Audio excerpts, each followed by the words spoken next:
Morning, YouTube.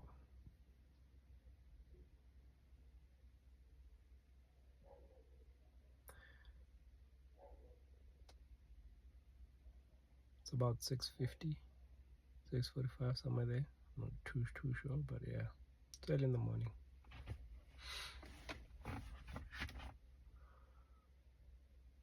Word of the day: consistency.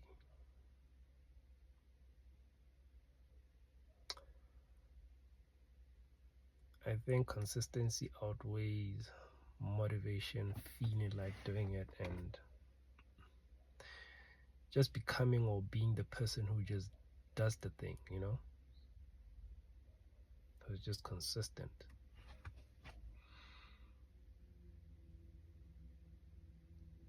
And if you become the thing and just be the thing and you're consistent with it, now you are the thing. You don't have to go out and search to try and be the thing you are. That's how you shift yourself to a new timeline, basically. But yeah, one foot in front of the next. Who knows where this journey leads? It's one of those, and an interesting one nonetheless, if you learn to slow down and listening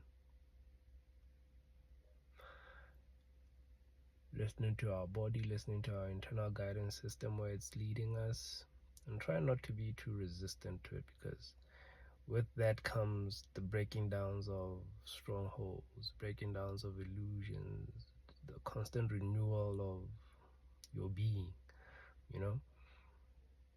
You grew up with a particular mindset. Now you're growing up and figuring out that reality is one way. Now you have to adjust your mindset, and that is not easy, because these are deep-rooted beliefs.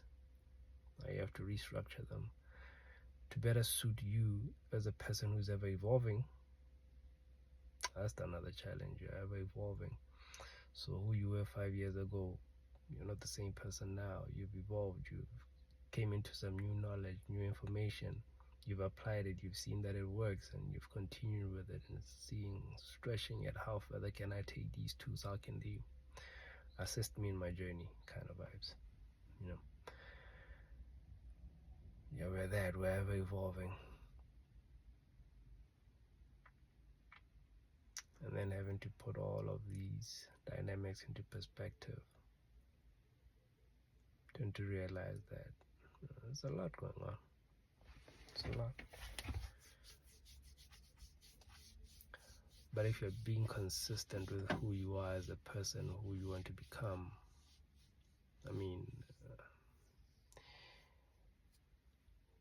I would speak from a standpoint of weight loss, because that on my journey is something that I've experienced. So I would say I'm in a position to share my 2 cents with it. I realized that when I started,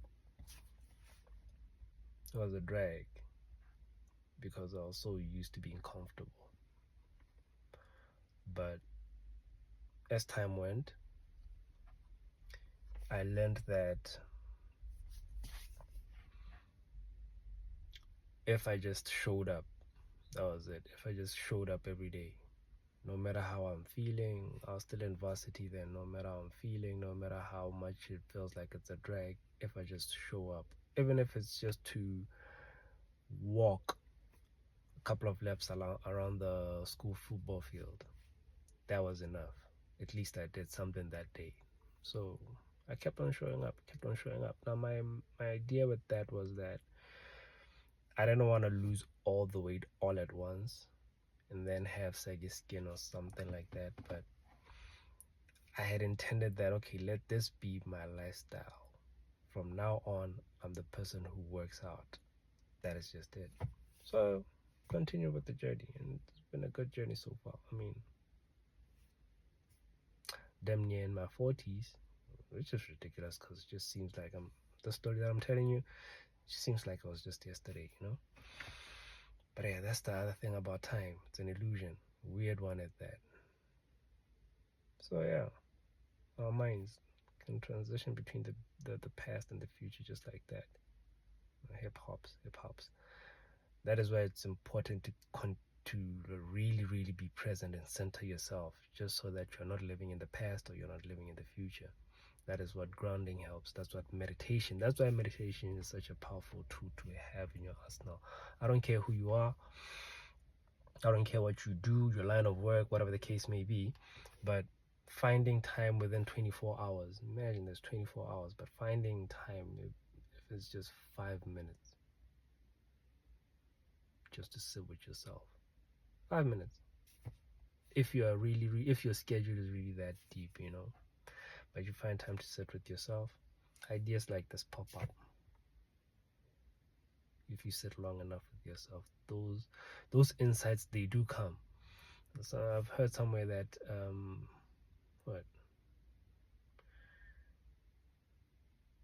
I forgot the statement, but anyways. But yeah, meditate.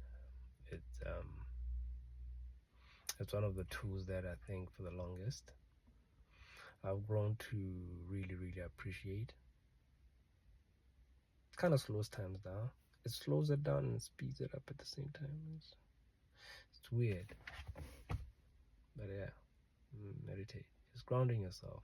Seeing that your mind is not too much in the past or it's too much in the future. Because sometimes in the present moment, we can react out of past incidents that traumatized us, that hurt us, not necessarily because I'm reacting because it's the right reaction. I'm reacting only because I was traumatized back then. Now I'm reacting a certain way to my present moment situation. Whereas the present moment situation is just as neutral as it is. It's just what is. Are you accepting it or are you rejecting it? That is just pretty much it.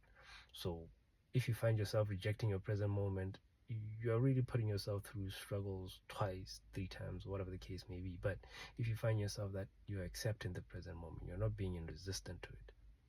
If it's not to your liking, to your standards, yeah, cool. But you work on that, just being with it, that emotion, whatever the emotion may be.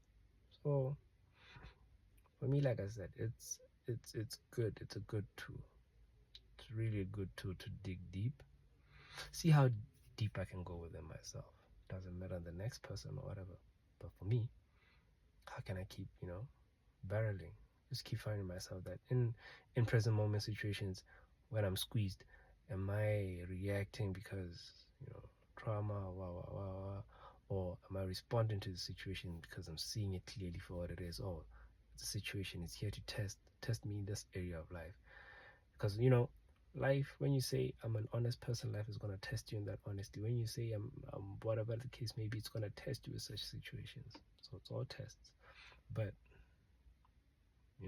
learning to just accept that and ride the wave and just be with it, then